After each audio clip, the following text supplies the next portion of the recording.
오늘 우리에게 주시는 하나님의 말씀 역대하 23장 1절부터 21절까지 말씀입니다. 역대하 23장 1절부터 21절까지의 말씀. 이제 봉독하겠습니다. 하나님의 말씀 경청하십시오.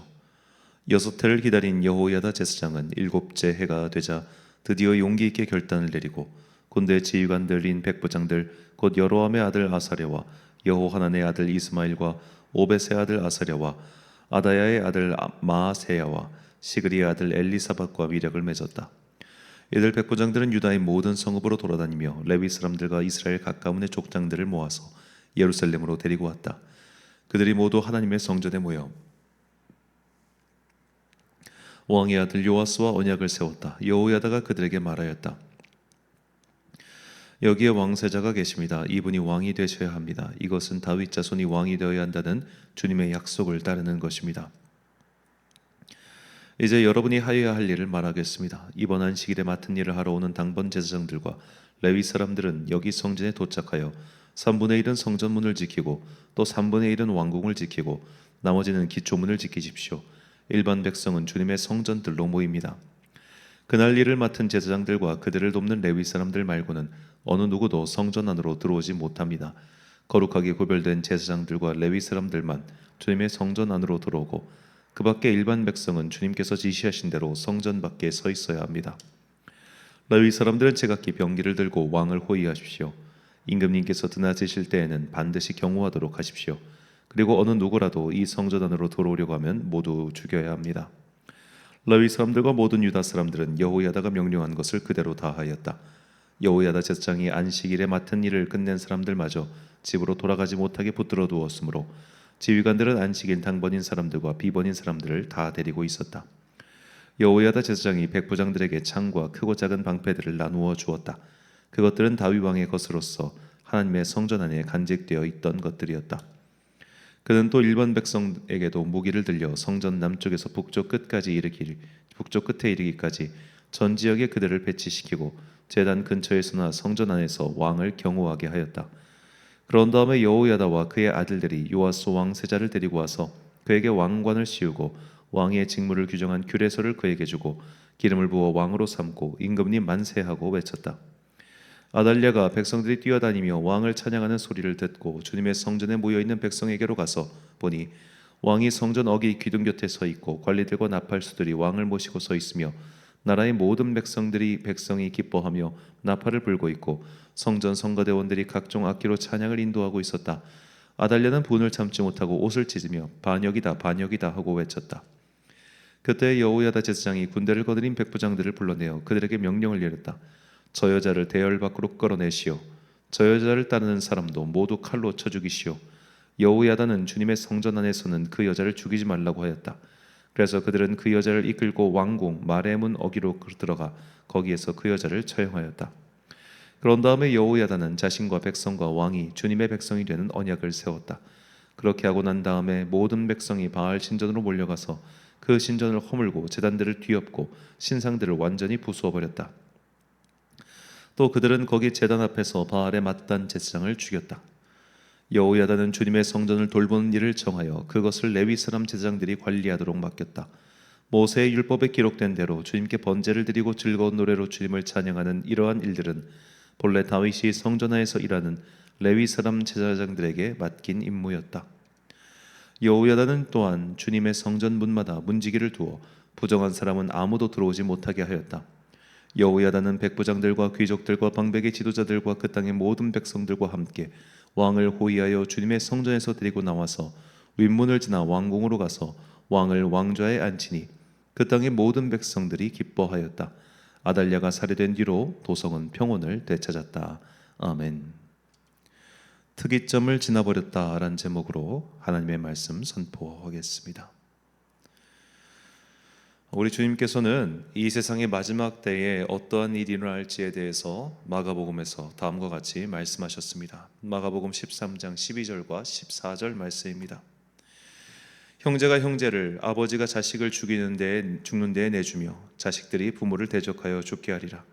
멸망에 가증한 것이 서지 못할 곳에 선 것을 보거든 읽는 자는 깨달을진저 그때 유대에 있는 자들은 산으로 도망할지어다. 아멘. 자, 이 서지 못할 것에 섰다. 이것은 뭔가 상황이 맞지 않다는 것을 뜻하는 것이죠. 뭔가 이상한 상황이 벌어진 겁니다. 그리고 그 이상함은 마치 형제가 형제를 죽이고 아버지가 자식을 죽이고 자식이 부모를 죽이는 그런 우리에게 생리적으로 불편한 무언가가 일어나는 상황이라는 겁니다. 자, 이런 일들이 벌어질 때 우리는 지금 우리가 사는 세상이 뭔가 잘못되어 가고 있구나, 지금 이것이 바르지 못한 이런 상태가 계속 이어지고 있구나라고 생각하지요. 뭔가 어울리지 않은 일들이 벌어지고 그곳에 있어서 안 되는 것들이 일어나고 있는 겁니다. 자, 이런 상황이 바로 오늘 본문의 남유다 왕국의 상황이었습니다. 여호사밧 왕이 북이스라엘과 연수를 맺은 후 모든 것이 조금씩 어긋나기 시작합니다. 여호사밧의 아들 여호람은 고작 8년밖에 나라를 다스리지 못했고 여호람의 아들 아하시아는 고작 1년밖에 그 자리를 지키지 못했습니다. 그래서 결국 아달랴라고 하는 이스라엘 역사상 남북 다 합쳐서 유일무이한 여왕의 통치가 7년이나 이어졌습니다. 제사장 여호야다는 다윗의 후손 중 왕위를 계승할 적통 요아스를 보호하고 있었습니다. 요아스의 나이가 7세가 되었을 때, 그러니까 7년 동안 기다린 이유는 아마도 이 요아스가 젖을 뗄 나이가 되었을 때까지 기다렸던 걸로 보입니다. 이제 여호야다는 아달랴에 대한 반란을 일으키죠. 그리고 그 반란의 주역은 제사장 여호야다가 가장 동원하기 쉬웠던 성전에서 일하는 레위인들이었습니다. 본문 7절 말씀. 레위 사람들은 각각 손에 무기를 잡고 왕을 호위하며 다른 사람이 성전에 들어오려거든 죽이고 왕이 출입할 때 경호할지니라 하니. 자, 지금 상황이 너무나 급박하죠.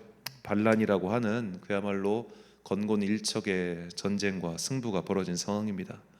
그래서 레위인들까지 모두 끌어모아 싸움을 준비합니다. 레위인은 성전에서 일을 해야 하는 사람이죠. 그런데 그들의 손에 창과 방패를 쥐어줬다는 것은 사실 그 자체가 굉장히 통탄스러운 상황, 있어서는 안 되는 상황, 보지 못할 것을 본 것 같은 상황이라는 겁니다. 자, 불과 20년 전에, 이 본문에서 20여 년 전에 여호사밧 왕이 다스리고 있을 때 적군이 쳐들어올 때도 제사장과 레위인들은 창과 방패를 짚지 않았습니다.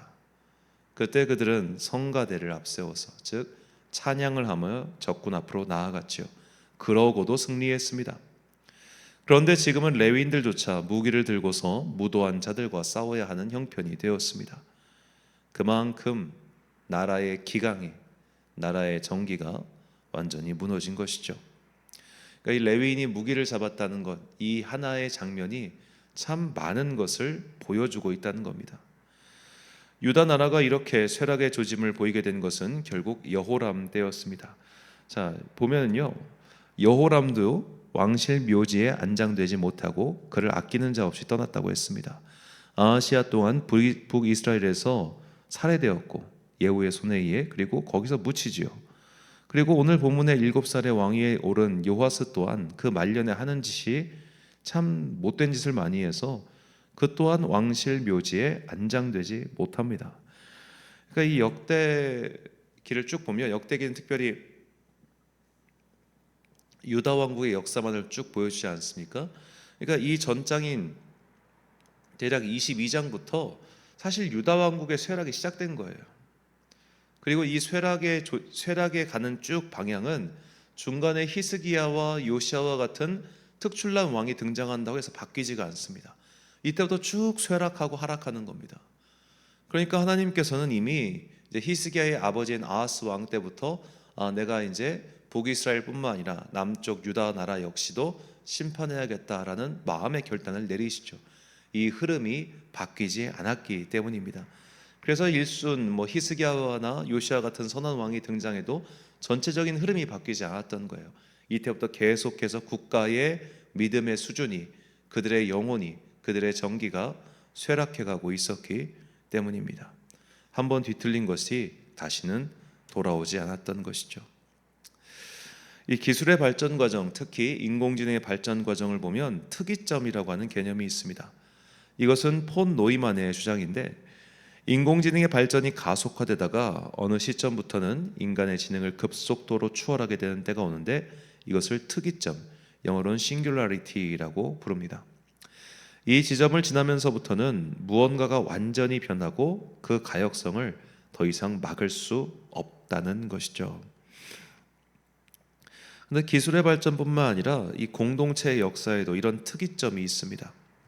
어느 한순간부터 어긋나기 시작해서 나중에는 더 이상 어찌할 도리가 없는 그런 수준에 이른 것이죠. 지금 우리나라 인구 절벽 현상을 보면 확실히 특이점을 넘어선 것 같습니다. 이 청년 세대들한테 아이를 낳아야 한다고 외칠 게 아니에요. 사실은 문제는 경제입니다. 우리나라는 분명히 스태그플레이션, 이 물가는 급격히 상승하고 경제 성장률은 둔화한 시점에 이르렀습니다. 그리고 경제 양극화 현상이 이제는 너무나 보편화됐습니다. 그냥 양극화가 심해진다 하는 정도가 아니라 이제는 모든 것의 양극화가 심해졌어요. 그러니까 중간 시장이 없어졌습니다. 모든 물건이 고급화 아니면은 아주 가격을 코스트 다운을 시켜버리는 그런 것만 살아남고 중간이 없어요. 이걸 바꿔 말하면 중산층이 지금 사라지고 있다는 겁니다. 결국 중산층이 사라지니까 아이를 낳을 사람들이 대다수가 없어지는 거죠. 제가 만나본 분들만 해도 사실은 경제적 소득이 있고 좋은 직장을 가진 분들일수록 일찍 결혼하고 자녀도 낳습니다. 이건 자녀를 낳지 않는 세대의 풍토가 아니라 결국 직장의 문제라는 거예요. 좋은 직업을 가지고 있는 사람들은 결혼 일찍 해서 자녀 일찍 낳습니다. 바꿔 말하면 지금 청년들이 자녀를 낳지 못하고 이렇게 사는 것은 그만큼 그들의 직장 생활이나 이런 것들이 불안전하기 때문이에요. 얼마 전에 이제 이런 뉴스를 봤는데, 우리나라 이제 저가항공, 티웨이 같은 저가항공의 이용자 수가 드디어 대한항공이나 아시아 같은 고가항공을 추월했다고 합니다. 그러니까 많은 사람들이 지금 저가항공을 이용하고 있다는 거예요.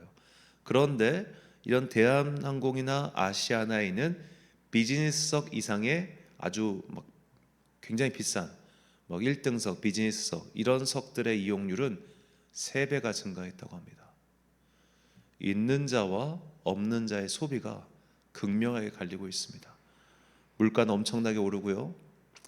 서울에 최근에 이런 햄버거 집이 나왔대요. 고든 램지라고 하는 되게 영국의 유명한 셰프가 운영하는 햄버거 집인데, 햄버거 하나가 10만 원입니다. 줄을 서서 먹는다고 합니다. 예약을 안 하면 먹을 수가 없대요. 그 반면에 지금 이제 또 햄버거 좋아하시는 분들이 좋아하는 매장들을 보면은 노브랜드 버거라든지 그런 3,000에서 4,000원대의 저렴한 햄버거를 찾는다는 거죠. 누군가는 10만 원짜리를 찾아다니고 누군가는 5,000원짜리, 4,000원짜리를 찾아다니는 그런 세상이 지금 우리나라 세상입니다. 그리고 이것은 어찌 보면 특이점을 지나서 더 이상 과거로 되돌리기엔 어려워 보여요. 국가의 딱 명확한 이 경제 발전 그런 계획은 보이지 않고 여러 가지로 참 어려운 상황이죠. 지금 우리나라 사회는 이 레위인들이 무기를 든 것처럼 생각하지 못하는 그런 불쾌한 일들이 연이어 일어나고 있습니다. 그리고 한번 특이점을 지난 이런 현상은 안타깝지만 정권이 바뀐다고 해서 한 번에 바뀌는 일도 아닙니다. 우리는 인정해야 됩니다. 우리는 분명히 더욱 이상한 쪽으로 가속화하는 세상을 살게 될 것입니다. 그렇다면 이런 세상 속에서 그리스도인들은, 믿음을 가진 사람들은 어떻게 살아야 될까요? 말씀에서 답을 찾아야 합니다. 마가복음 13장 33절과 35절 말씀입니다. 주의하라, 깨어있으라. 그때가 언제인지 알지 못함이라. 그러므로 깨어있으라. 집주인이 얼제 올는지 혹 저물 때 일는지 밤중 일는지 닭 울 때 일는지 새벽 일는지 너희가 알지 못함이라. 아멘. 우리나라는 안타깝지만 제가 은퇴할 무렵에는, 그러니까 앞으로 한 20년 후에는 지금보다 상황이 좋지 못할 가능성이 매우 큽니다. 뭐 그렇다고 해서 즉 이 나라가 현재 선진국, 그래도 우리나라가 선진국이죠. 선진국에서 중진국 혹은 저 아르헨티나처럼 후진국까지 떨어진다고 해서 우리가 그렇게까지 막 슬퍼하고 애통할 일인가? 그걸 잘 생각해 봐야 됩니다. 왜냐하면 기독교 공동체는 로마 제국이 망해도 있었고요, 프랑크 제국이 망해도 그 자리에 있었고, 신성 로마 제국이 망해도 그 자리에 있었고, 비잔티움 제국이 망해도 심지어 이슬람들이 비잔티움 제국을 다 점령하고 그 당시 이제 정교회 사람들은 전부 이슬람 그 마을 속에서 신앙생활을 했어요. 그래도 그들은 500년 넘는 세월 동안 지금까지 믿음을 잃지 않았습니다. 나라가 부강하고 나라가 건강해서 모두가 행복한 생활과 신앙생활을 할 수 있으면 그게 최고죠. 그런데 그런 최고가 오지 않고 우리가 설령 최악에 처한다 할지라도 우리가 해야 될 일은 변함이 없다는 겁니다. 끝까지 믿음을 지키고 사는 것이죠. 그것만이 이제 역사의 특이점을 지나 혼돈으로 시닫고 있는 이 세상에서 우리가 할 수 있는 유일한 일입니다. 사랑하는 천안광성교회 성도 여러분, 그리고 이 새벽을 함께 깨우고 계신 귀한 주님의 자녀 여러분, 우리는 뭔가 이상한 쪽으로 변화하는 시대를 살고 있습니다. 정치인들은 지도자답지 못하고 일을 맡고 있는 자들은 맡은 바에 충성하지 않습니다. 성별조차 바꿔버리고 이상한 것들이 계속 일어나는 세상이죠. 그리고 이 변화는 이미 특이점을 넘어서서 다시는 과거로 돌아갈 수 없을 지경에 이르렀음을 우리는 사실 다 알고 있습니다. 우리는 물론 이 나라와 공동체를 위해서 기도해야 합니다. 그리고 이 공동체가 건강한 모습으로 유지되기 위해서 우리는 거룩한 방파제로서 계속 노력할 겁니다. 하지만 우리가 그래도 정말 잊지 말아야 할 것은 대한민국이 설령 후진국이 되어도, 진짜로 이 나라가 망하더라도 주님의 몸된 교회는 망하지 않는다는 진리입니다. 수많은 나라들이 흥하기도 하고 쇠하기도 했지만 교회는 그와 상관없이 지금까지 이어오고 있습니다. 그것은 교회라고 하는 조직이 가진 어떤 특별한 건강성 때문이 아니라 교회가 곧 하나님의 몸이며 영원하신 하나님께서 그 교회를 지켜주셨기 때문이죠. 이 혼탁한 시기, 그곳에 서 있으면 안 되는 것들이 그곳에 서 있는 것이 자꾸만 보이는 이 시기에 우리는 받은 믿음을 굳건히 그리고 끝까지 지켜야 합니다. 믿음을 지키며 주님께서 부르시는 그날까지 바르게 서 있는 것이 이 시대에 우리를 보내신 주님의 뜻이라 저는 믿습니다. 이 세상 끝날까지 우리가 받은 믿음을 지켜 마침내 주님 앞에 섰을 때 잘했다 충성스러운 종아라는 주님의 칭찬을 들을 수 있는 그런 저와 여러분이 되시길 주님의 이름으로 축원합니다. 기도하겠습니다. 사랑과 은혜가 풍성하신 아버지 하나님, 유다의 역사는 이미 특이점을 넘어서 쇠락의 길로 들어가고 있었고, 이것은 훗날 선한 왕들이 나타난다 해도 변하지 않았습니다. 우리나라 또한, 우리 공동체 또한 이런 흐름 속에 있는 것이 보입니다. 더 이상 이 사회가 나쁜 쪽으로 변하는 것을 막기 어려운 지경에 이르렀습니다. 그러나 주님, 설령 이 사회가 망하더라도, 이 사회가, 이 공동체가 사라지더라도 주님의 몸된 교회는 망하지 않고 사라지지 않는다는 것을 우리가 깨닫게 해주시니 감사합니다. 우리가 받은 바 이 소명의 자리에서 최선을 다하되 주님의 교회는 망하지 않는다는 그 진리를 잊지 않고 끝까지 깨어 믿음 지키는 주의 거룩한 자녀들 되게 하여 주옵소서. 앞으로 우리가 상상하지 못한 어떤 일들이 벌어진다 할지라도 그 때문에 실망하거나 낙심하지 말고 받은 바 믿음, 그 은혜를 끝까지 지켜서 마침내 주님 앞에서 모든 것의 결산을 잘 받는 주의 자녀들 되기를 간절히 소망합니다. 한 주의 중간인 수요일입니다. 오늘도 각자의 자리에서 시간과 공간을 구별하여 예배드리는 모든 자녀들에게 복과 은혜 내려주시고 우리의 마음이, 우리의 영혼이 이 삶에 지치지 아니하도록 새 힘을 더하여 주옵소서. 오늘 하루도 참 좋으신 우리 주님의 은총과 평강이 우리 모든 성도들에게 함께 하시길 간절히 소망하오며 이 모든 말씀 우리 구주 예수 그리스도의 이름으로 기도드립니다. 아멘. 오늘의 기도 제목입니다. 우리는 바르지 못한 상태가 가속화되는 세상에서 살고 있습니다. 역사의 특이점을 지나버린, 그래서 멸망을 향해 폭주하고 있는 이 세상을 보며 성도로서 정체성을 끝까지 지킬 수 있도록 힘써 기도하십시오.